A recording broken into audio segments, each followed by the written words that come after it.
Hey, you got a minute?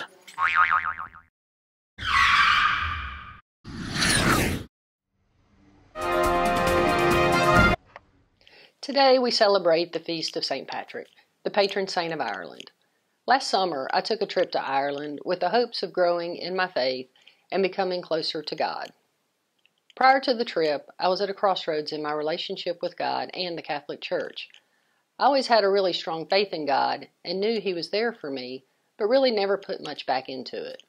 You could say I was more of a taker than a giver. I'd strayed from the church for many years, but started going back to St. Paul a couple of years ago. Even though I was back in church, I knew something was missing in my life. I started wondering if maybe God was the answer, and He was calling me to Him.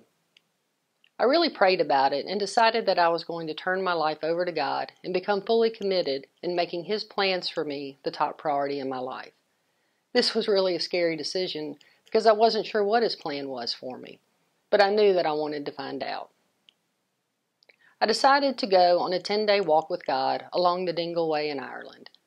Every morning I would practice Lectio Divina and focus on the word He spoke to me for that day. As I walked, I would pray, talk to God, and listen to Him. I asked Him to transform me into what He wanted for me. My journey was amazing. I know God was with me every step of the way and still is today. Since my return, I've been filled with a peace and a joy that I've never experienced before. I've opened up my heart and am so much more aware of God's presence in me and all that surrounds me.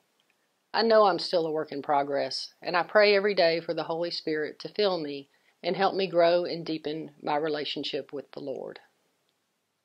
When I returned, a friend asked me, "What was the most beautiful thing you saw in Ireland?" The answer was quite simple. The most beautiful thing I saw on my trip was God. I encourage each of you to get away from the distractions of everyday life and spend quiet time alone with God. I'm sure you too will see Him in a whole new light.